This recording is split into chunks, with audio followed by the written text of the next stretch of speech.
그동안 2차 전지는 사람들이 보는 기대값도 단기간에 급속도로 올라왔고요. 네. 회사가 벌어들인 이익도 급속히 성장을 했습니다. 그런데 다만 주가가 너무 많이 올라오다 보니까 사람들의 기대값이 단기간에 급격하게 떨어진 거죠. 사람들이 보는 기대값보다 더 중요한 건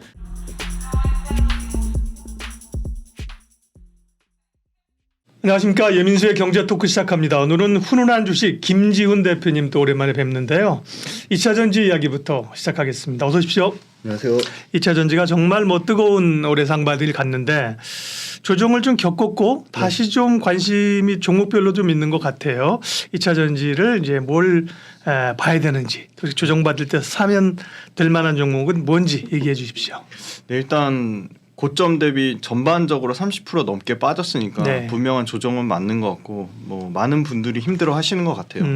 일단 결론부터 말씀드리면 주가라는 거는 사람들이 보는 기대값 멀티플이라고 하죠. 네. 뭐 PER 배수가 될 수도 있고 PBR 배수가 될 수도 있고 뭐 PEG 값이 될 수도 있고 사람들이 보는 기대값과 그 회사가 벌어들인 이익 두 가지의 곱으로 형성되는데 그동안 2차 전지는 사람들이 보는 기대값도 단기간에 급속도로 올라왔고요. 네. 그다음에 회사가 벌어들인 이익도 급속히 성장을 했습니다. 그런데 다만 주가가 너무 많이 올라오다 보니까 사람들의 기대값이 단기간에 급격하게 떨어진 거죠. 근데 중요한 건 사람들이 보는 기대값보다 더 중요한 건 그 회사가 벌어들인 본업, 이익, 매출이 펀더멘탈이 아직 굳건히 유지를 하고 있다는 거고요. 사람들의 기대값이 조금 올라오면 다시 주가는 회복이 될 거라고 보는데 저희가 굉장히 좀 냉철하게 봐야 될 것 같고 지금의 2차 전지 관련된 주식들은 대부분 2026년 아니면 2027년 정말 더 길게는 2030년에 밸류에이션을 땡겨서 반영하는 경우가 이제 종종 생기고 있습니다. 그래서 2027년이나 2030년으로 기존의 밸류에이션으로 봤을 때 그때 비싼지를 좀 냉혹하게 좀 냉철하게 좀 따져봐야 될 것 같고요. 예. 현재 주가가 저는 뭐 2차 전지를 워낙 좋아해서기도 하지만 2차 전지를 대체할 만한 예를 들어 최근에 굉장히 강하게 올라오고 있는 반도체, 미디어 엔터, 그다음에 일부 뭐 제약 바이오 회사들의 펀더멘탈과 2차 전지의 펀더멘탈을 비교했을 때 2차 전지의 펀더멘탈이 물론 내년과 내후년의 실적을 반영을 해도 매출에 대한 성장률, 이익에 대한 성장률이 확연히 좋다. 네, 확연히 좋다고 보고 있습니다. 그래서 2차 전지의 본업이 펀더멘탈이 깨지지 않는 한 2차 전지를 갖고 계신 분 입장에서는 단기간에 고점 대비 30% 빠졌으니까 네. 굉장히 힘드실 수 있습니다. 근데 여기서 더 빠질 수도 있죠. 근데 2차 전지를 팔고 다 떠나려면 2차 전지의 본업이 펀더멘탈이 깨져야 된다고 보고 있고요. 그리고 신규 진입하시는 관점에서는 아주 조심스럽게 뭐 주가에 사실 고점 대비 30% 빠졌다고 이게 끝이 아닐 수 있죠. 얼마든지 20% 뭐 30% 더 빠질 수 있는데 펀더멘탈이 견고한 상태에서 사람들이 보는 밸류에이션 멀티플만 낮아진 경우에는 저는 신규 투자자 관점에서는 모든 주식이 기본적으로 다 분할 매수 분할 매도 원칙이기 때문에 저는 신규 투자자 관점에서는 어떻게 보면 분할 매수 관점에서는 좋은 기회가 되지 않을까 좀 그렇게 보고 있습니다. 네. 그러면 2차 전지 주식들은 전반적으로 수익률을 체크를 해보면 어때요? 올해 얼마나 올랐고 얼마나 또 조정을 받았는지 좀 봐주세요. 네, 맞습니다. 이 수익률 체크가 굉장히 중요한 게요. 2차 전지라고 다 올랐고 고점 대비 다 30% 빠졌고 다 조정을 나오는 건 절대로 아닙니다. 네. 지금 말씀 주신 대로 지수 대비 항상 초과 수익 나는 거 2차 전지 실적 추정이 가능한 전체 밸류체인 업종의 평균 대비 얼마나 상승률이 나오고 그다음에 고점 대비 얼마나 빠졌는지가 중요한데요. 요 표 MDD라고 하는 거는 고점 대비 얼마나 빠졌는지입니다. 5월 26일 종가 지금 저희가 이 화요일 날 촬영하고 네. 있는 종가는 이제 반영이 안 되고 금요일 종가 기준으로 하면 코스피는 고점 대비 23% 정도가 빠졌고요. 예. 코스닥은 21%가 빠졌는데 실적 추정이 가능한 2차 전지 47개사 평균이 37%가 빠졌으니까 당연히 코스피 코스닥 지수보다 훨씬 더 많이 빠졌습니다. 근데 평균 수익률로 보시면 여전히 48%예요. 코스피 코스닥을 모두 압도하는 엄청난 상승률을 보여줬고요. 요거는 1월 연초 대비 5월 26일 종가 기준입니다. 근데 굉장히 재미난 거는 원자재 같은 경우가 평균이 고점 대비 32%가 빠졌고요. 음극재 도전재 같은 경우가 38%가 빠졌고 양극재가 24%가 빠졌고 전해액이 50% 빠졌고 분리막이 40% 빠졌고 장비가 38% 빠졌는데 배터리 셀은 22%밖에 안 빠졌습니다. 그래서 가장 배터리 셀이 고점 대비 좀 어떻게 보면 덜 빠졌고요. 네, 상승률도 대신 배터리 셀의 네. 상승률이 높진 않네요. 네, 그죠? 상승률이 굉장히 20%니까 안 높은 건 아닌데 다른 섹터에 맞습니다. 다른 네. 곳에 보면 그죠? 네, 굉장히 좀 그 배터리 셀 쪽은 굉장히 어떻게 보면 네. 추가 상승의 여러 룸이 좀 남아 있다고 보고 있고요. 그다음에 이제 중요한 건 이제 양극재 단과 원자재 단이 압도적으로 배터리 밸류체인에서 상승률이 높았는데요. 네. 원자재는 1등인 에코프로가 393% 오르면서 전체 평균을 137%까지 수익률을 견인을 했고요. 양극재 단에서는 코스모 신소재하고 에코프로비에 코스모 신소재가 232% 오르면서 양극재 전체 평균을 102% 올렸는데 여기서 재미난 건 양극재의 전체 평균 MDD 고점 대비 빠진 건 24%인데 코스모 신소재 12%밖에 안 빠졌습니다. 그래서 역시나 1등주가 상당히 견조했다. 그다음에 장비주 보시면 장비주의 전체적으로 평균 MDD 값은 38%인데 장비주 중에서 압도적으로 상승률을 보이는 윤성 FNC 같은 경우는 고점 대비 17%밖에 안 빠졌다. 그리고 아까 배터리 셀단에서도 평균 MDD 고점 대비 23%가 하락이 나왔는데 배터리 셀 1등인 LG 엔솔 같은 경우는 최근에 고점 대비 8%밖에 안 빠져서 역시나 1등주에서 상당히 견조한 모습을 보이고 있다. 그래서 1등주 투자로 압축하는 게 맞는데 다만 유일하게 좀 역발상의 관점으로 접근해 볼 게 워낙 그 원자재나 양극재가 가장 배터리 밸류체인에서 중요한 포지션을 차지하고 있기 때문에 원자재의 1등인 에코프로 같은 경우는 고점 대비 지금 34%가 빠졌거든요. 예. 사실 원자재 관련된 기업 뭐 고려아연이라든지 포스코홀딩스 그다음에 뭐 코스모화 이런 회사들은 에코프로보다 훨씬 주가가 덜 빠졌습니다. 근데 원자재 1등의 에코프로는 물론 단기간에 390% 넘게 올랐지만 고점 대비 많이 빠진 측면에서 오히려 역발상으로 접근하기 좀 괜찮다고 보고 있고요.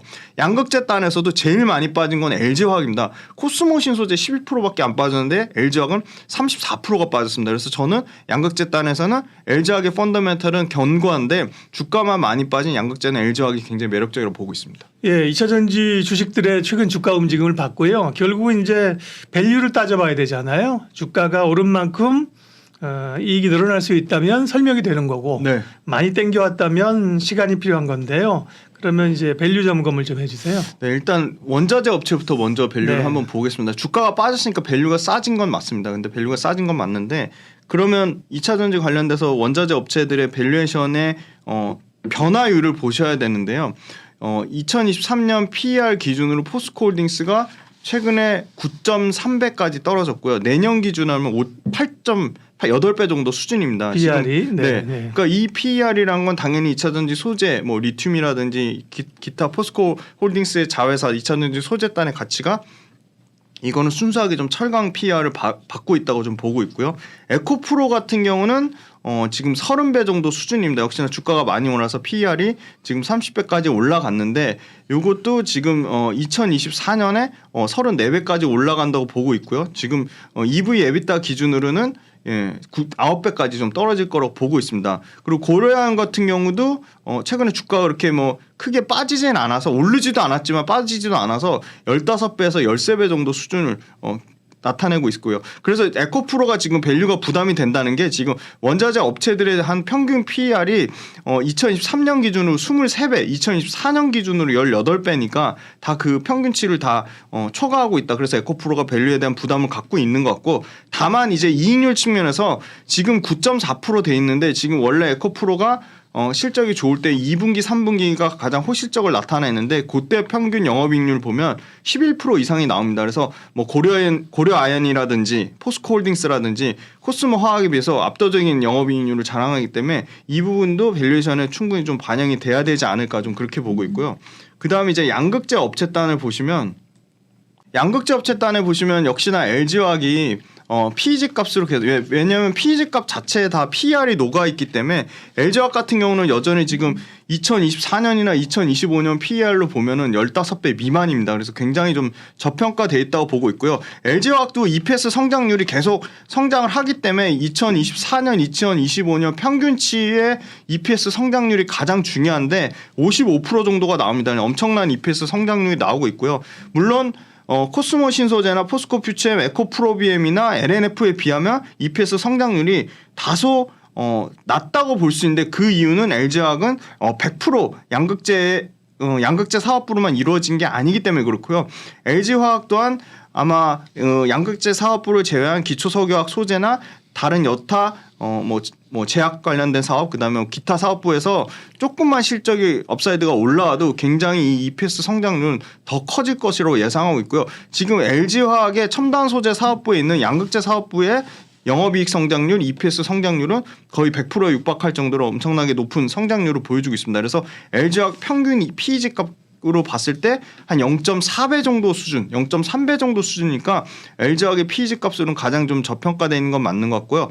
포스코 퓨처엠 같은 경우는 현재 주가로는 비싼 게 맞는데 2023년 EPS 성장률, 24년, 2025년 향후 3년치에 대한 주당 순이익 성장률이 가장 양극재 업체 중에 높습니다. 그래서 PEG 값이 급격하게 2025년 기준으로 0.5배까지 떨어지고요. 25년 기준으로는 LG화학, LNF, 포스코 퓨처엠 좀 가장 싸다고 말씀드릴 수 있을 것 같습니다. 그다음에 이제 에코프로비엠인데요. 에코프로비엠도 올해하고 내년 실적 기준으로는 PEG 값이 1배가 넘는데 25년 기준으로 0.7배까지 떨어지기 때문에 에코프로비엠도 2025년 좀 2년이나 3년의 긴 호흡으로 봤을 때는 PEG 값으로 봤을 때는 비싸다고 말하기는 좀 어렵다.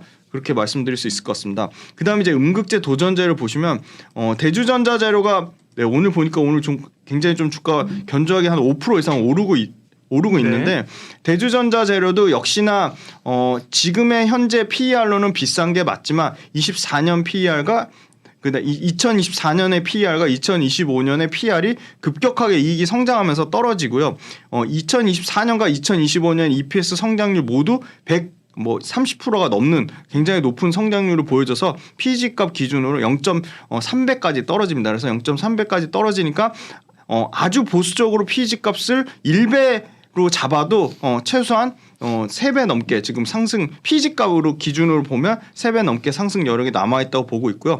한솔케미칼이나 나노신소재 같은 경우는 올해는 영업이익이 역성장하지만 내년에 EPS 성장률이 굉장히 가파르게 올라가기 때문에 PEG 값 기준으로는 1배 미만으로 떨어집니다.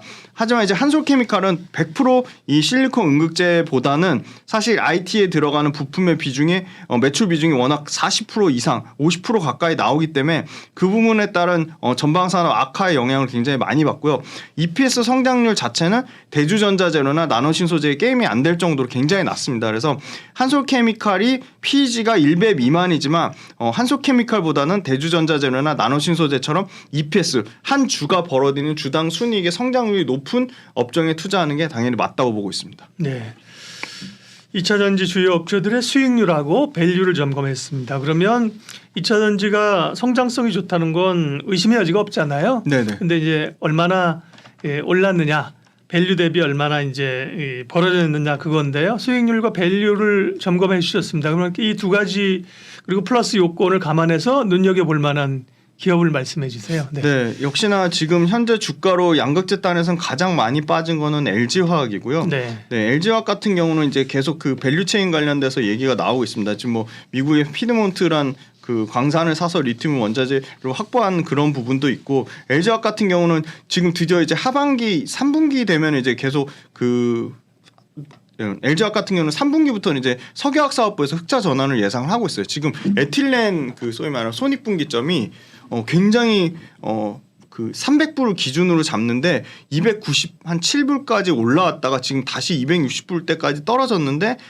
그 캐파 증설이 막 그렇게 공격적으로 좀 이루어지지 않고 있거든요. 그래서 이 부분 관련돼서 그때도 한번 말씀드렸지만 유럽에 대한 가동률이 폐쇄되거나 설비가 중단되거나 여러 가지 지금 그 캐파가 완전 100%로 풀 가동되지 않을 경우에 오히려 아시아 석유화학 업체들의 수혜를 예상하고 있기 때문에 이 부분에 대해서 상당히 좀 긍정적으로 보고 있고요. 지금 LG 엔솔 같은 경우가 현대차랑 지금 조인트 벤처 맺어서 5조 가까운 지금 6조 가까운 지금 공동 투자해서 미국의 배터리 공장 건설하면 당연히 LG화학 수혜를 받을 거라고 좀 그렇게 보고 있습니다. 그래서 LG화학이 양극재단에서는 좀 가장 좀 저평가돼 있다고 보고 있고요. 예. 실제 수급상으로도 보면 에코프로비엠이나 뭐 포스코퓨처엠 같은 경우는 기관이나 외국인이 계속 매도가 나오는 반면에 LG화학은 좀 수급이 좀 들어오고 있다는 점 긍정적으로 보고 있고요. LG화학 아까 PEG 값으로 말씀드리면 굉장히 0.5배 미만에 엄청나게 싸다 그렇게 말씀드릴 수 있을 것 같고요. LG화학을 적정 주가를 계산해 보시면 어떻게 하시냐면 되냐면 예를 들어 2025년 기준이나 2027년 기준으로 잡으면 요건 에코프로비엠인데 LG화학 표를 올려드릴게요. LG화학 같은 경우는 지금 뭐 42만 톤 정도, 45만 톤 정도를 예상을 하고 있거든요. 그럼 45만 톤에 톤당 5천만 원, 톤당 5천만 원을 곱하고 지금 아주 보수적으로 잡은 게 톤당 5천만 원이거든요. 거기다가 그 영업이익률을 지금 에코프로비엠 같은 경우는 7.5%를 잡았는데 현재 영업이익률 LG화학 양극재 업체가 가장 잘 나옵니다. 지금 8%까지 나오거든요. 근데 이게 이제 조금 더 이제 공정 그 효율이 더 올라가고 생산성이 더 좋아지면 막 약 뭐 두 자릿수까지는 안 해더라도 최소한 9%까지 나온다고 보면 9%로 잡고 PER 그 소위 말하는 양극재 5대 천왕의 평균 PER을 2027년 보수적으로 20배를 잡으면 LG화학도 지금의 시가총액에서 최소 50% 정도 상승 여력이 좀 남아있다 그렇게 보고 있습니다. 네. 이제 LG화학은 뭐 양극재 기본적으로 이제 화학이고요. LG엔솔을 뗐으니까 양극재를 하고 있고 뭐 음극재도 있고 다양하게 있는데요. 어쨌든 소재 업체 가운데서는 LG화학을 지금 조정 시에 관심 있게 볼 만한 기업으로 뽑으셨고요. 예, 또 어떤 기업 볼까요? 네, 그다음 포스코홀딩스는 많이 말씀을 드렸고 네. 지금 에코프로가 고점 대비 34% 빠진 입장에서 네. 그럼 에코프로의 가치는 어떻게 계산을 하냐? 그게 굉장히 중요할 것 같은데요. 에코프로는 역시나 에코프로의 핵심 자회사 에코프로의 핵심 자회사 총 5가지인데요. 네. 가장 중요한 에코프로의 BM의 지분 가치를 계산을 해보시면 어떻게 하시면 되냐면 에코프로 BM의 상장사기 때문에 현재 시가총액에다가 곱하기 에코프로의 지분율 45.58%를 곱하고 여기서 중요한 거는 어떤 분은 지주사를 할인율을 아주 뭐 적게 잡아서 10%만 잡으시는 분도 있고 어떤 분은 뭐 30%를 잡는 분도 있고 저 같은 경우는 50% 굉장히 좀 보수적으로 잡아보죠. 왜냐하면 네. 단기간에 주가가 많이 오른 건 분명한 사실이기 때문에 최대 아마 잡으면 보통 지주사 할인율을 70%까지 잡는데 지금 뭐 지주사 할인율 저는 50% 잡아서 2023년 5월 26일 종가 기준으로 에코프로비엠 지분 가치는 지주사 할인율 50%를 적용해도 6조 2천억 정도가 나옵니다. 그리고 다음은 이제 에코프로 이노베이션인데요. 수산화 리튬이죠. 탄산 리튬을 가공해서 쓰는 수산화 리튬 같은 경우가 에코프로 이노베이션의 지분 가치는 에코프로 이노베이션의 소위 말하는 그 수산화 리튬 관련된 회사들의 평균 EV 에비타에서 그 벌어들인 이익의 배수를 곱하셔도 되고요. 에코프로 이노베이션이 갖고 있는 약 2023년 기준으로 26,000톤이거든요. 26,000톤에 네. 톤당 얼마 수산화리튬 가격을 그 소위 말하는 그 원자재 관련된 그 광물 협회에서 그러니까 애널리스트가 규정하는 게 아니고 원자재 관련된 한국광물자원협회에서 하는 그 연구원들이 추정하는 수산화리튬의 가격이 지금 톤당 5만 불 정도거든요. 그래서 톤당 5만 불을 곱하고 영업이익률을 작년의 영업이익률 에코프로 이노베이션의 영업이익률 약 35%입니다. 35%를 곱하면 영업이익이 나오고 그거에 이익 배수를 저는 평균치 그러니까 아까 말씀드린 그런 회사들 리튬을 가공하는 회사들 뭐 중국 업체들 그다음에 뭐 엘버마 SQM 이런 회사들의 평균 2023년에 기준치를 곱했더니 지분 가치가 약 13조 3천억이 나옵니다. 네. 네. 그다음에 이제 에코프로 머티리얼즈도 역시나 에코프로 머티리얼즈 같은 경우는 3조 5천억 정도가 나오는데요. 지금 실제 시중에서 예상하는 거는 IPO 지금 3조 예상을 하고 있습니다. 이게 딱 맞아 떨어지는 게 에코프로 머티리얼즈도 전구체 가격을 뭐 약 17불로 하나증권에서 추정한 게 있습니다. 그래서 17불에다가 지금 21만 톤까지 캐파를 나오겠다고 했으니까 17불에다가 21만 톤을 곱하고 환율을 뭐 보수적으로 1,300원을 잡으셔도 되고 1,250원을 잡으셔도 되고 요거로 계산을 해보시면 약 3조 5,595억 정도가 나옵니다. 그리고 에코프로 CNG 같은 경우도 지금 에코프로 CNG는 비교 상장사가 있습니다. 성일하이텍이나 세비캠이 지금 PER 57배 정도를 주고 있거든요. 그 PER 57배에 에코프로 CNG가 연간 벌어들이는 영업이익에 지금 1분기 실적이 나왔거든요. 그거를 보수적으로 곱하기 4를 해서 그 벌어들인 영업이익에 PER 배수로 곱하면 8,664억이 나옵니다. 그리고 에코프로 HN은 상장사입니다. 그래서 에코프로의 지분가치랑 에코프로 HN의 시가총액에다가 할인율 적용하면 되는데 요거는 할인율을 적용하지 않았습니다. 그래서 약 3천억 정도가 나와서 이 핵심 자회사 여기는 다른 자회사도 있습니다. 에코프로 AP도 있고 여러 가지 자회사들 네. 다 빼고 핵심만. 핵심 5개만 딱 했습니다. 그랬더니 합산 시총이 24조 2,200억이 나옵니다. 이거는 저는 굉장히 보수적으로 잡은 거고요. 추정치 아까 말씀드린 할인율을 30% 적용한다든지 영업이익률을 올린다든지 에코프로 머티리얼즈나 에코프로 이노베이션, 에코프로 BM의 톤당 가격을 올리면 당연히 지분가치는 올라갈 수밖에 없습니다. 근데 톤당 가격도 최대한 보수적으로 잡았습니다. 그랬더니 핵심 자회사의 지분가치가 24조 2,200억이 나오고요. 5월 26일 종가 기준으로 에코프로의 시가총액이 14조 4,322억입니다. 그러면 핵심 5개 자회사의 지분가치 합산이랑 5월 26일 시가총액이랑 괴리율이 68% 정도가 나옵니다.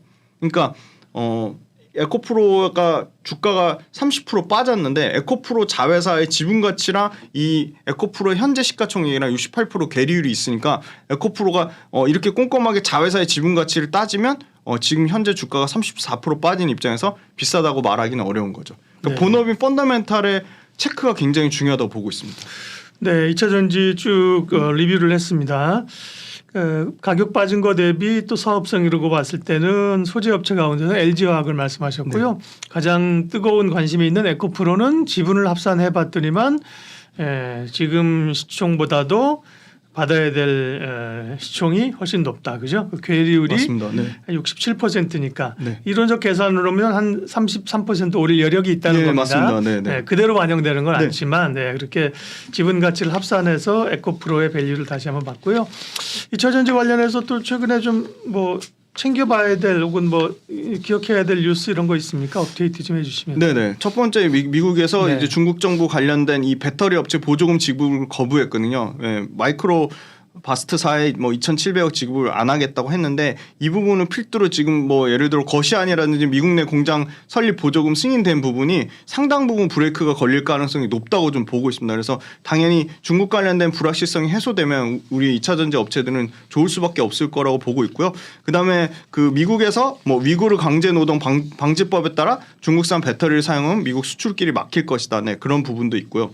그다음에 세 번째는 역시나 에코프로 그룹사를 말씀드리면 제일 관심이 많으시니까 지금 작년에 연간 한 7천억 정도 그 계속 캐펙스 투자를 하거든요. 근데 2027년까지 11조 정도를 투자를 하겠다고 했습니다. 그래서 그 말은 무슨 말이냐? 현재 캐펙스 투자의 약 2배 정도 넘는 캐펙스 투자가 좀 늘어날 것으로 그렇게 보고 있습니다. 그리고 사람들이 제일 궁금한 게 지금 포스코 퓨처엠 같은 경우는 왜 그렇게 고밸류를 받냐?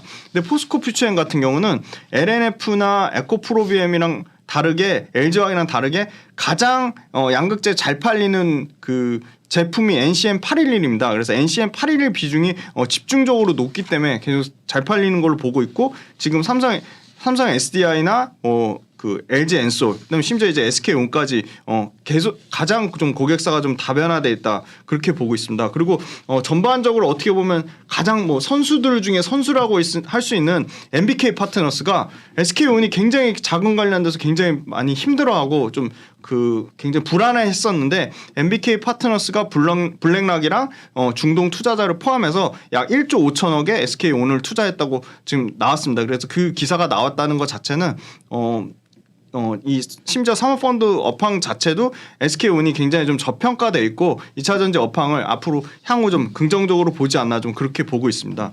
그리고 또 추가적으로 좀 말씀을 드린다면 네, 그 이 IRA 법안에서 이제 핵심 광물 FTA 국가랑 광물 협정 맺은 국가까지 이제 적격 원산지 범위가 넓어지는데 이거 관련돼서 이제 막 시작 단계이기 때문에 실제 조달하려면 당연히 중국 외에서 안정적인 광물 밸류체인을 가진 게 가장 핵심인데 당연히 중국 외에서 안정적인 광물 밸류체인을 가진 거는 당연히 압도적으로 포스코홀딩스밖에 없고 포스코홀딩스가 당연히 가장 셀이나 OEM사들의 소재 공급망 다변화 측면에서 가장 선호할 수밖에 없다. 그래서 포스코홀딩스가 물론 최근에 보시면 외국인은 계속 팔고 외국인과 기관은 계속 팔고 그 물량을 개인이 삼성전자 팔고 넘어갔다고 그런 수급조차도 포스코홀딩스에 대해서 굉장히 부정적으로 얘기하는데 포스코홀딩스 측면에서는 상당히 이 업스트림부터 미드스트림, 다운스트림까지 가장 잘 돼 있다. 그리고 포스코홀딩스는 또 말씀드리지만 포스코 인터내셔널을 통해서 최근에 아주 대규모 니켈과 관련된 공급 계약, 그다음에 그 흑연과 관련된 공급 계약을 맺으면서 이 밸류체인 관련돼서는 계속적으로 주목을 받을 수밖에 없다. 그러니까 궁극적으로 자동차 OEM사들이 이 관련된 그 소재단에서 가장 업스트림부터 다운스트림까지 잘 된 회사들로부터 소재를 공급받길 원하고 그런 측면에서는 포스코 퓨처엠이 유일하게 양극재, 음극재 동시 양산이 가능하기 때문에 포스코 퓨처엠을 가장 고밸류를 주면서도 선호하는 이유가 그런 것 같습니다. 그리고 세 번째는 가장 이 OEM사들이 어떻게 보면 가격 협상력을 가지려면 OEM사들이 원하는 가장 고스펙의 소재를 생산해야 되는데 니켈 함량 90% 이상 하이니켈 양극재에 최근에 이제 계속 앞으로 2024년, 25년에 이제 개발이 완료될 것으로 보이는 단결정 양극재, LFP 양극재 등 이 소위 말하는 가장 그 프리미엄 라인부터 엔트리 가장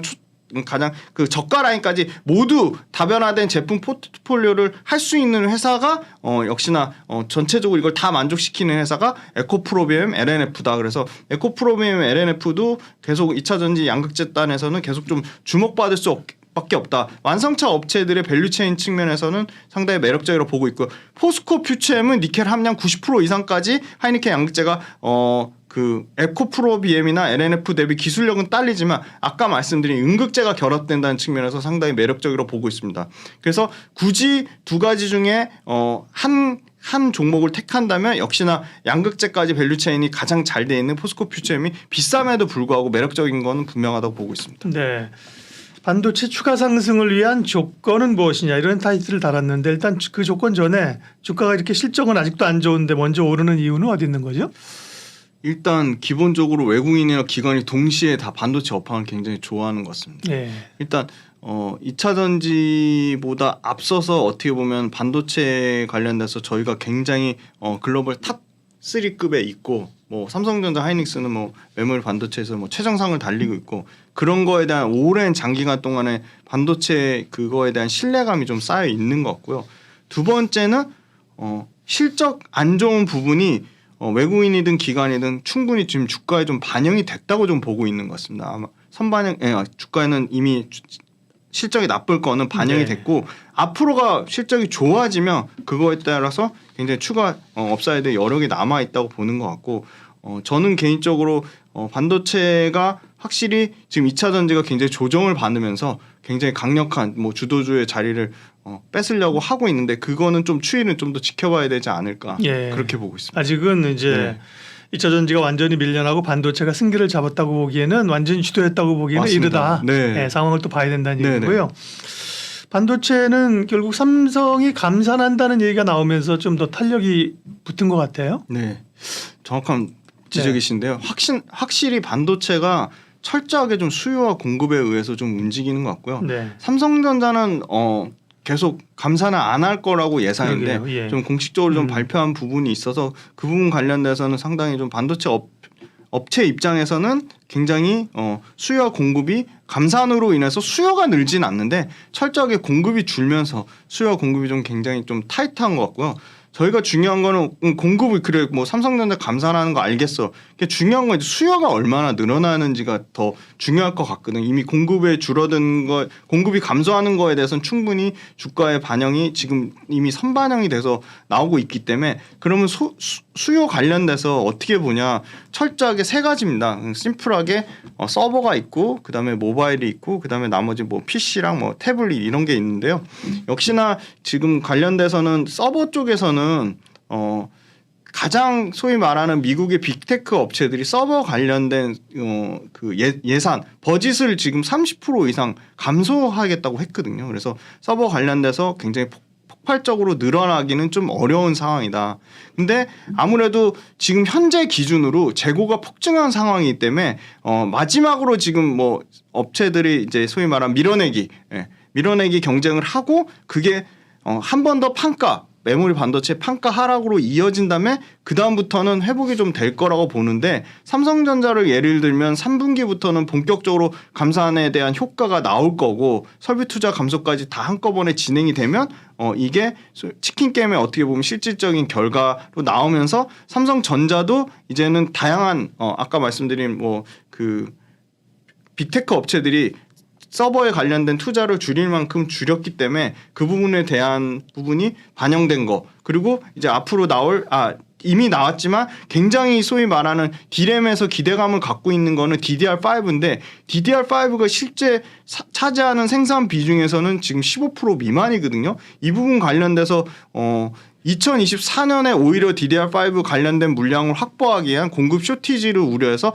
미리 선반영해서 선제적으로 재고 축적. 그러니까 가장 기대하는 거는 내년에 좋아질 걸 예상해서 선제적으로 재고를 축적하는 수요가 굉장히 좀 크다고 보고 있습니다. 그래서 아마 전체적인 철저하게 경기 민감제처럼 움직이는 반도체가 이 바닥의 사이클이 아마 금리 인하를 하는 하반기 오히려 4분기부터가 가장 반등의 그 턴어라운드가 실질적으로 숫자가 찍히는 턴어라운드로 보고 있고요. 서버 단에서 아까 말씀드렸지만 재고가 많이 줄긴 줄었습니다. 보통 정상적인 재고 수준은 4주에서 6주인데 재고가 11주 이상으로 늘었다가 지금 한 8주 정도까지 좀 재고가 줄어든 형태로 보고 있고요. 그다음에 평균 판매 가격 또한 지금 DDR5가 생산 비중이 20% 가까이 계속 늘어나면 판매 가격은 계속 좀 올라갈 거라고 보고 있습니다. 그래서 2분기에는 하락폭이 계속 하락했는데 지금 15에서 20% D램 가격 하락을 봤거든요. 근데 지금 하락폭이 대폭 축소돼서 한 자릿수 미만까지 좀 떨어지지 않겠냐. 그래서 3분기부터는 D램 가격이 좀 올라갈 거라고 보고 있습니다. 그래서 D램 가격의 반등세가 좀 발빠르게 좀 나와야 될 거라고 보고 있고요. 전방 고객사들의 재고가 상반기 내내 계속 재고가 진행되고 재고를 계속 재고 떨구는 게 그러니까 재고를 줄이는 게 계속 진행이 되고 있기 때문에 메모리 가격이 지금 이제 하반기부터는 신규로 구매하기에 굉장히 매력적인 수준까지 빠져 있기 때문에 추가적으로 메모리 가격이 여기서 하락하기는 좀 어려울 거라고 보고 있습니다. 그다음에 두 번째는 스마트폰인데요. 스마트폰 관련돼서는 지금 스마트폰 출하 증가율이 계속 하향 조정되고 있습니다. 지금 스마트폰 같은 경우는 전체 시장에서 세트 출하 증가율은 한 3% 정도 마이너스를 보고 있고요. D램 탑재 증가율은 스마트폰에서 워낙 작년에 안 좋았기 때문에 한 13% 증가를 보고 있습니다. 그리고 D램 수요 증가율 측면에서는 스마트폰 쪽에서 10% 정도. 그래서 작년에는 한 자릿수도 안 되는 역성장에서 지금 D램 탑재량이나 D램 수요 증가율이 모두 두 자릿수 한 10%대를 보고 있다. 그래서 스마트폰이 생각보다 오히려 서버 쪽보다는 선방할 거라는 견해가 있고요. 그다음에 마지막으로 이제 뭐 TV라든지 아까 말씀드린 PC 요거 태블릿 요쪽인데요. 태블릿 같은 경우는 역시나 세트 출하 증가율이 한 5% 정도 감소할 거라고 보고 있고요. D램 탑재 증가율은 태블릿은 한 7% 정도 증가할 거라고 보고 있습니다. PC도 한 5에서 6% 정도 탑재량 증가율을 예상하고 있고요. 수요 증가율을 보시면 태블릿이 수요가 한 2% 정도 증가할 거라고 보고 있고 그다음에 아까 PC 쪽에서 한 2% 정도 증가할 거라고 보고 있습니다. 그래서 중요한 건 스마트폰은 기대했던 것보다는 다소 조금 좋아질 거라고 보고 있고요. 서버는 기대감은 큰데 상당히 좀 안 좋을 거라고 보고 있고요. PC랑 TV, 태블릿에서 좀 선방을 해줘야 된다는데 PC나 TV, 그다음에 스마트폰, 서버 모두 합쳐서 D램 서버 증가율이 전체적으로 한 7% 정도 증가할 거라고 보고 있습니다. 그래서 재고 축소보다 중요한 거는 신규 수요에 대한 기대감이 아니라 실제 신규 수요가 그 메모리 반도체 가격으로 나와야 된다. 그게 포인트라고 보고 있습니다. 네. 반도체 업황에 대해서 얘기를 쭉 해주셨고요. 기업별로 삼성전자, 하이닉스, 소부장 이렇게 볼게요. 그러면 삼성전자는 좀 체크할 사항이 뭐가 있습니까? 역시나 2분기까지가 실적이 계속 부진하고 수익성 위주로 전략을 변화하는 게 삼성전자 포인트가 될 것 같고요. 예. 캐펙스를 줄인다고 말씀드린 캐펙스 네, 감산인데 감산. 2023년 투자가 한 47조, 2024년이 한 45조. 근데 2025년부터는 다시 47조 이상을 예상을 하고 있거든요. 그러니까 기존에 23년에 49조, 24년에 52조인데 현재대로만 유지만 되면 12%인데 여기서 감산이 20% 이상 되면 오히려 삼성전자 입장에서는 굉장히 판가 인상, 메모리 판가가 올라갈 수 있는 굉장히 좀 긍정적으로 보고 있고요. 근데 말씀드린 대로 20% 이상 감산될 경우에는 삼성전자 소위 말하는 현금 흐름이 굉장히 좀 어렵다. 현금 흐름 측면에서 안 좋기 때문에 이 부분 관련돼서는 좀 계속적인 팩트 체크가 필요해 보이고 삼성전자 관련돼서 이 하반기에 소위 말하는 이 그 지분 관련돼서 특수 관계자 등기사 복귀가 좀 예상되기 때문에 주주 환원 측면에서는 올해 굉장히 좀 좋을 거라고 보고 있습니다. 그다음에 두 번째 특수관계자의 등기이사 복귀 이건 이재용 회장 얘기하는 거잖아요. 네, 맞습니다. 네. 그래서 아마 그 주주 환원 측면이 네. 올해 좀 부각이 좀 되지 않을까 좀 그렇게 보고 있고요. 네. 수요 관련돼서 삼성전자도 이 소위 말하는 상대 수요가 중요한데 지금 반도체 수요 관련돼서 삼성전자가 예상하는 거는 1분기에 상대 수요가 87%까지 빠졌고 2분기에는 93%까지 회복될 거다. 그러면 저점 상대 수요 기준으로 저점 평균이 한 90% 정도 수준이고 가장 고점 최고 잘 나올 때가 한 110%인데 지금 현재 기준으로 1분기 기준으로 88%니까 굉장히 상대 수요가 낮은 거죠. 근데 삼성전자가 지금 보는 거는 2분기에 94%까지 회복이 되고 최고 좋은 4분기는 105%까지 상대 수요가 회복될 거로 보고 있기 때문에 삼성전자 측면에서도 수요가 하반기에는 좀 굉장히 좀 빠르게 회복이 되지 않을까. 그거는 역시나 재고 선 축적 수요가 포인트라고 보고 있습니다. 네. 삼성전자를 봤고요. 하이닉스가 확실하게 이제 올라오기 시작 반도체 경기가 이제 업황을 확인하고 있다는 얘기 나오니까 삼성전자가 SK 하이닉스가 확실히 강하게 오르는군요. 네, 네. 전형적인 이 소위 말하는 업사이클의 퓨어 플레이니까 네. 순수 업체라서 그렇고요.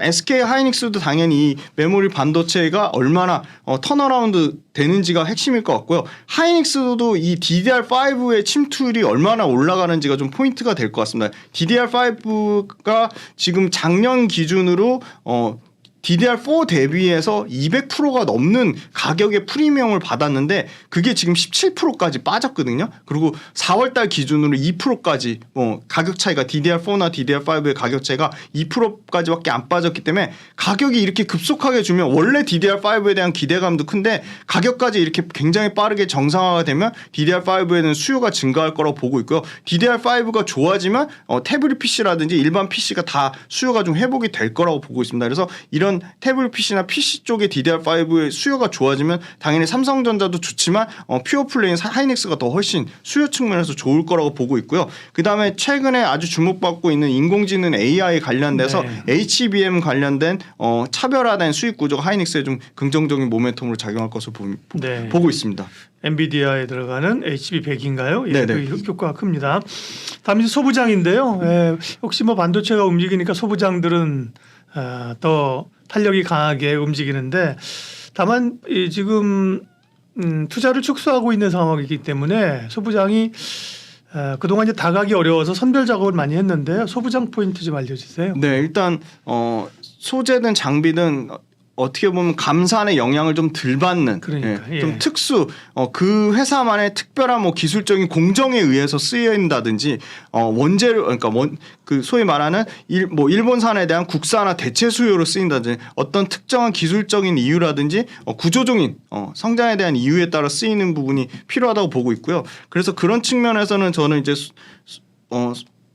그런 측면에서 이제 부품단에서는 원익QNC라는 회사가 좀 원익QNC 하나마이크론 굉장히 다 강력한 부품 회사인데 이 회사가 보시면 5년간 일단 연평균 일단 기본적으로 매출 성장률이 30%가 넘습니다. 그래서 식각 장비를 고객사로 갖고 있는데요. 고객사들이 지금 굉장히 원가 절감에 대한 굉장히 니즈가 큰 상황이고 공정 중에 세정 공정에 대한 수요가 굉장히 꾸준히 증가하고 있습니다. 근데 경쟁사가 역시나 일본의 시네츠왁이나 토소라는 회사가 있는데 이런 회사들의 국산화 수요가 굉장히 빠르게 커지고 있습니다. 그리고 이 회사도 공장 캐파를 증설해 가지고 그게 7월 달에 이제 본격 양산이 되거든요. 그래서 아마 2분기에 굉장히 이 캐파 증설한 거에 대한 증설 효과를 보고 있습니다. 그래서 컨센서스 대비해서 이익 관련돼서 16% 초과했습니다. 그래서 소재 부품 장비 업체들이 굉장히 실적이 안 좋은데 대비해서는 실적이 나쁘지 않았다. 1분기 매출 또한 뭐 22% 증가했고요. 그리고 특징적인 게 해외 파운드리 관련돼서 역시나 이 회사가 좀 경쟁력을 확보하려고 하는 거는 원자재를 직접 쿠어스텍이라는 회사가 직접 조달을 하는 거고요. 그다음에 이 비메모리형 쿼츠 쪽을 쿼츠 원자재를 모멘티브라는 회사가 직접 가져오는 거고요. 이 모멘티브라는 회사가 매출단에서 40%씩 증가하고요. 영업이익단에서도 40% 가까이 증가하는 회사입니다. 그래서 모멘티브라는 자회사가 본격적으로 좀 실적에 반영되고 이 쿼츠 소모품 같은 경우는 어떻게 보면은 계속 지금 메모리보다는 비메모리 쪽 매출이 30% 이상 늘어나면서 고객 사양 매출이 꾸준히 장비에 직접 납품하는 거라 장비를 끼고 그걸 비포 마켓, 애프터 마켓이라고 하는데 비포 마켓, 애프터 마켓에서 모두 좀 성장이 나올 거라고 보고 있습니다. 그래서 이 회사 같은 경우는 지금 반도체 이제 부품단에서 평균을 내보면 평균 PR이 한 뭐 10배에서 12배 정도 나오거든요. 그러니까 뭐 고밸류를 받는 회사들에 비해서는 PER 기준으로 6배, 7배 정도 수준이니까 밸류에이션 좀 부담이 없다고 보고 있습니다. 그다음에 이제 장비단으로 좀 말씀드리면 네. 장비에는 뭐 역시나 좀 압도적인 지금 영업이익률을 보이는 회사가 HPSP라는 회사가 있습니다. 이 하이케이라고 하는 고유전율 절연막을 사용하는 고압수소 어닐링 장비입니다. 근데 고압수소 어닐링 장비가 주목을 받는 이유는 역시나 그 선단 공정에서 생산 수율을 향상시키는 게 굉장히 초미의 관심사입니다. 그래서 이 회사도 유일하게 지금 1분기에 매출과 영업이익에서 전년 대비해서 50% 매출도 50% 넘게 영업이익도 50% 넘게 성장하면서 장비 회사 중에 정말 뭐 다섯 손가락에 꼽을 정도로 유일하게 1분기에 실적 숫자가 받쳐주는 회사 어닝 서프라이즈가 나온 회사입니다. 근데 1분기 매출은 뭐 약간의 고객사랑 시차가 있다고는 하지만 그럼에도 불구하고 지금 2분기 3분기에도 생산 능력이 기본적으로 40대인데 지금 80대까지 2배 넘게 생산 캐파가 증설하고 보는 이유는 역시나 매출에 대한 보증이 돼 있다고 보고 있고요. 지금 계속 최대 생산 능력 캐파에 따라 가동률이 지금 85% 이상까지 지금 올라가고 있습니다. 그리고 지금 고객사 감산에 대한 영향을 유일하게 지금 이 HPSP라는 회사는 전혀 지금 받고 있지 않고 있고요. 메모리 기준으로 연간으로 메모리 비중이 오히려 줄어들면 비메모리 쪽 매출이 좀 커질 거라 보고 있습니다. 그래서 생산 수율 증가라는 측면 그리고 이 고유전율이 선단 공정에서 이 절연막을 사용하는 고압수소 어닐링 장비에 대한 사실 국내에서 이걸 개발해서 양산하는 회사 자체가 HPSP가 독점이기 때문에 계속적으로 좀 주목을 받을 수밖에 없다. 좀 그렇게 말씀드리겠습니다. 네. 소재나 부품단에서는 아까 원익 QNC 말씀하신 거죠? 네네. 원익 QNC 장비단에서는 HPSP. 네. 네. 종목을 이 정도 하면 되나요? 네네. 네. 그럼 이제 반도체 얘기를 했는데요. 단기적으로 조금 올라온 부담이 있습니까? 아니면 중기적으로 보면 뭐 하이닉스든 여전히 좀 사 모아갈 수 있는 구간인가요? 저는 하이닉스랑 너무 조심스럽긴 한데 네. 하이닉스나 삼성전자 단기적으로 가격이 많이 오른 거에 대한 좀 부담감은 분명히 있다고 보고 있습니다. 그래서 가지고 계신 분들 입장에서는 만약에 수익권이라면 저라면 삼성전자 하이닉스를 일부 정리를 하고 네. 더 지금 전혀 아까 말씀드린 주가라는 게 항상 사람들의 기대치랑 순이익인데 주당 순이익은 견조한데 사람들의 기대치가 아주 낮아져 있는 업종으로 일부 네. 그 분산 차원으로 하시는 게 낫지 않을까 저는 개인적으로 그렇게 말씀드릴 수 있을 것 같습니다. 반도체 얘기하셨고요. 오신 길에 이제 IT 얘기 조금만 해서 마무리하면요. 반도체하고 이제 IT 쪽도 요즘 뭐 스마트폰 네네. 폴더블이라든지요. 네. 오늘 보면 LG전자가 10%가 올랐어요. 뭐 LG 이노텍도 6%. 이런 IT 쪽은 어떻게 보세요? 반도체에 비하면. 네, LG전자는 확실히 네. 전장에 대한 기대감이 좀 큰 것 같고요. 근데 그게 뭐 어제 네. 오늘 일 아니거든요. 네, 계속 맞습니다. 얘기했었는데 오늘 갑자기 느닷없이 10%가 오르니까 또 뭔가 싶더라고요. 그죠? LG전자는 보시면 네. 지금 주가 기준으로는 지금 PBR 1배가 안 되거든요. 네. 물론 전장에 대한 기대감은 계속적으로 얘기는 나왔지만 네. 전장에 대한 게 실적으로 찍혀서 이게 뭐 영업이익률 단에서 3% 이상 이익률을 차지하는 거는 본격적으로 반영된 건 이제 작년부터거든요. 작년 네. 말부터니까 그게 이제 실적으로 반영되고 전장 관련돼서 전장이 2차 전지 밸류랑 같이 반영돼서 전장도 오르고 2차 전지도 같이 오르진 않았거든요. 근데 지금 2차 전지로 가는 길목에 전기차 모멘텀이 당연히 부각되면 밸류에이션이 당연히 재평가가 된다고 보고 있고요. 지금 LG전자 밸류에이션을 보시면 PER 기준으로는 지금 10배입니다. 올해 네. 딱 10배입니다. 네. 아까 그 LG전자 포함해서 IT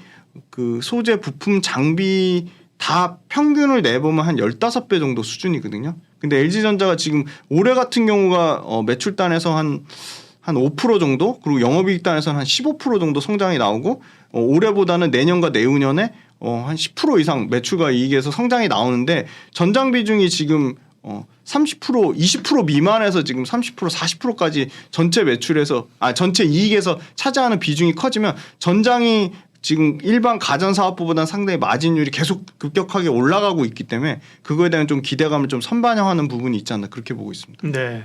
이제 금리가 더 이상 뭐 오르기보다는 이제 금리 인하에 대한 기대감이 있잖아요. 그러면 네. 이제 바이오 헬스케어에 대해서 관심이 있는 건데 전반적인 바이오 주식보다는 네.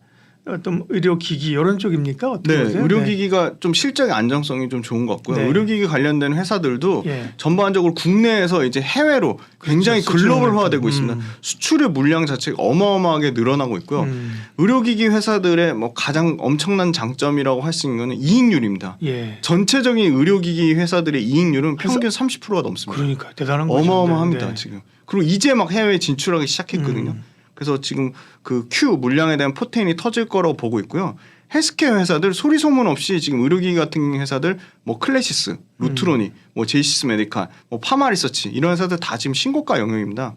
근데 굉장히 의료기기 회사들 좋은 게 뭐냐면 아주 심플하게 매달 그 소위 말하는 관세청의 HS 코드를 입력하면 예를 들어 보툴리눔 톡신 우리 소위 말하는 이 보톡스 3002.90.9000 이걸로 입력하시면 HS 코드를 입력하시면 네. 매달 수출 데이터가 나오고요. 예. 이게 너무 재밌습니다. 그리고 매달 나오는데 어디 회사까지 알 수 있습니다. 예를 들어 보툴리눔 톡신의 강원도 춘천시의 데이터를 보면 강원도 춘천시에 휴젤이 본사가 있습니다. 휴젤이 공장을 갖고 있거든요.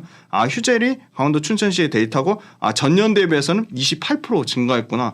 여전히 견조하거나. 그럼 임플란트 관련돼서 경기도 수원시에 HS 코드 9021.29.00000을 치면 경기도 수원시는 덴티움이거든요. 덴티움 관련돼서는 덴티움은 전년 대비는 4.5% 줄었지만 전월 대비해서는 118% 증가하면서 덴티움도 이 소위 말하는 수출 데이터가 굉장히 회복이 되고 있다. 그다음에 전체적으로 그러면 헬스케어 관련돼서 이런 수출 데이터 관세청의 수출 코드를 통해서 매달 얼마나 수출이 일어나고 있는지 그게 확인이 가능하다는 점에서 굉장히 좀 심플하게 투자할 수 있고요. 아까 말씀드린 해외에 대한 포텐이 현재 주가를 비싸다고 얘기하기에는 앞으로도 해외 수출 쪽에서 굉장히 많은 성장이 남아 있어서 어떻게 보면 장기로 투자하기에는 반도체보다는 좀 안정적으로 투자하는 게 의료기기가 좀 더 좋지 않을까. 저는 개인적으로 그렇게 보고 있습니다. 그래요? 네. 근데 의료기기 업체들이 최근에 좀 올랐어요, 그죠? 네, 올라서 맞습니다. 약간 옆으로 이제 기간 조정을 가르고 있는 상황인데요. 의료기기나 헬스케어가 보톡스도 있고, 그죠? 네.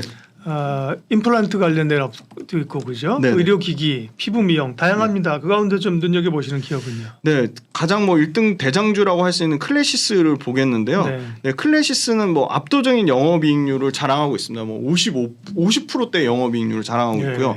클래시스도 서울시 강남구의 수출 데이터를 보시면 이 소위 말하는 이 의료기기 중에 가장 4월 달에 들어서 압도적인 성장률을 보여줬습니다. 전년 대비 한 77% 성장이 나왔거든요. 그래서 굉장히 수출 데이터에서 압도적인 그 데이터를 찍고 있고 두 번째는 이 아직 클래시스는 가장 윗단이라고 하는 가장 좀 높은 그 밸류를 쳐줄 수 있는 미국 시장에 아직 진출을 못했습니다. 근데 대신에 브라질, 태국, 대만 등 이 신흥 시장에서 생각보다 성장이 엄청나게 나오고 있습니다. 브라질 같은 경우는 100%씩 성장이 나오고요. 매출단에서도 100억 이상 넘게 나오고 있습니다. 근데 이 100억짜리 브라질 정도 규모의 매출이 앞으로 태국, 대만, 일본, 호주, 러시아 엄청나게 다양한 국가에서 2025년까지 꾸준히 100억 이상 나라별로 그러니까 굉장히 실적의 안정성이 담보되는 거죠. 예를 들어 중국에서 매출이 안 나와도 호주라든지 브라질이라든지 러시아라든지 태국에서 이 매출이 꾸준히 늘어나면 굉장히 좋을 거라 보고 있고요. 그다음에 좀 재미난 거는 이 소위 말하는 이 의료기기 회사들이 장비를 보통 연에 이제 장비를 쭉 이제 세팅을 하면 그게 3년 텀으로 소모품을 계속 교체를 해줍니다. 그러니까 3년 동안 소모품의 매출이 안정적으로 어떻게 보면 보증이 되는 효과가 있고요.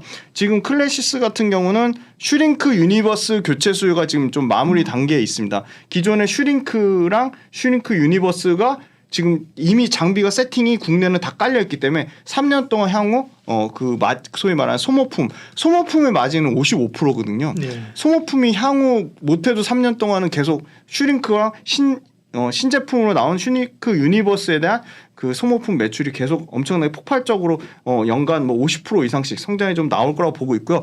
슈링크 유니버스를 이제 해외에 깔기 시작했거든요. 그래서 해외에서는 슈링크 유니버스에 대한 소모품이 앞으로 폭발적으로 좀 나올 거라고 보고 있습니다. 그다음에 이제 그 레이저 치료기 중에 볼륨어란 그 슈링크가 갖고 있는 클래시스가 갖고 있는 이 모델이 있는데 요것도 한 연간 300대 정도 이제 매출이 나옵니다. 요거는 역시나 주력 시장이 지금 브라질인데 브라질에서 요것도 지금 그 볼륨어도 300대가 깔리면 2년에서 3년 정도 아까 말씀드린 소모품이 계속 수요가 견조하게 나올 것으로 보고 있어서 해외에서는 지금 국내는 소모품 벌써 매출 관련돼서 판매 비중이 80%까지 나왔기 때문에 추가로 더 성장하려면 20% 정도밖에 상승 여력이 없지만 지금 해외 같은 경우는 소모품 매출 비중이 40% 미만이기 때문에 약 2배 정도 가까이 해외 소모품 매출이 좀 기대감을 갖고 있다. 그래서 지금 이 의료기기 관련돼서 글로벌 의료기기 평균 PER이 한 뭐 19배 정도 되는데 지금 딱 기준으로 20배 정도입니다. 그러니까 약간 고밸류를 받는 건 맞죠. 평균 전체 그러니까 이 미용 의료기기 단의 평균보다 더 높은 수준이니까. 근데 그럼에도 불구하고 아까 말씀드린 중국이나 미국 시장을 빼고도 나머지 중남미나 이런 신흥 시장에서 엄청나게 폭풍 성장하고 있기 때문에 매출과 영업이익이 모두 그냥 30%씩 그냥 계속 안정적으로 성장하기 때문에 좀 이 의료기기 단에서는 좀 계속 시가총액 계속 압도적으로 1등을 유지하고 있는 크래시스가 좀 가장 매력적이라고 보고 있습니다. 그럼 바이오 전체적으로서는 말씀하신 것처럼 그렇지 어떻게 보면 이제 숫자가 좀 나오는 거잖아요. 이쪽 그 피부 미용이나 의료기기 숫자가 나오는 거고요. 그 나머지 신약이나 이런 것들은 역시나 굴곡이 아직까지도 있는 상황인데 그런 점에서는 CMO하는 삼성바이오로직스나 최근에 셀트리온 그룹주도 주목을 받았었잖아요. 셀트리온이나 삼성바이오로직스에 대한 시각은 어떠세요? 삼성바이오로직스가 굉장히 좀 무겁게 움직이거든요. 예. 근데 저는 유통주식수가 없어서 그런가? 네. 주식수 그 영향도 있는 것 네. 같고 사실 관심이 지금 별로 수급적으로 워낙 반도체에 몰리다 보니까 그렇죠. 관심이 없는 것 같고 지금 보시면 근데 기관은 뭐 계속 매도세로 일관하고 있지만 외국인은 그래도 뭐 꾸준히 최근 추세를 보면 그래도 팔자세보다는 사자세가 더 많거든요. 삼성바이오로직스 같은 경우는 실적이 굉장히 좋습니다.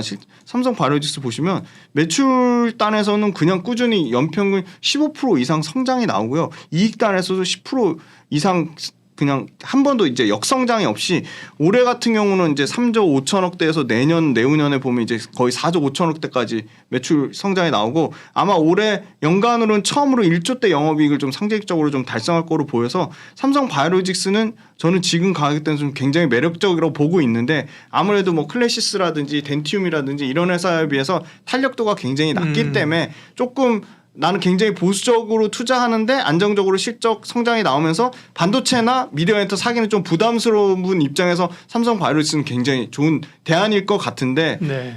제약바이오나 의료기기나 헬스케어를 투자하고 싶은데 조금 변동성 있고 좀 더 가파르게 상승할 수 있는 종목을 택한다면 차라리 덴티움이나 가격 부담이 있더라도 덴티움이나 클래시스가 오히려 좀 더 삼성바이오로직스보다는 네. 더 사람들의 관심도 많고 네. 가볍기 때문에 그게 더 매력적으로 보고 있어요. 성향에 따라 다른 것 같습니다. 셀트리온 어떻게 봐요? 셀트리온.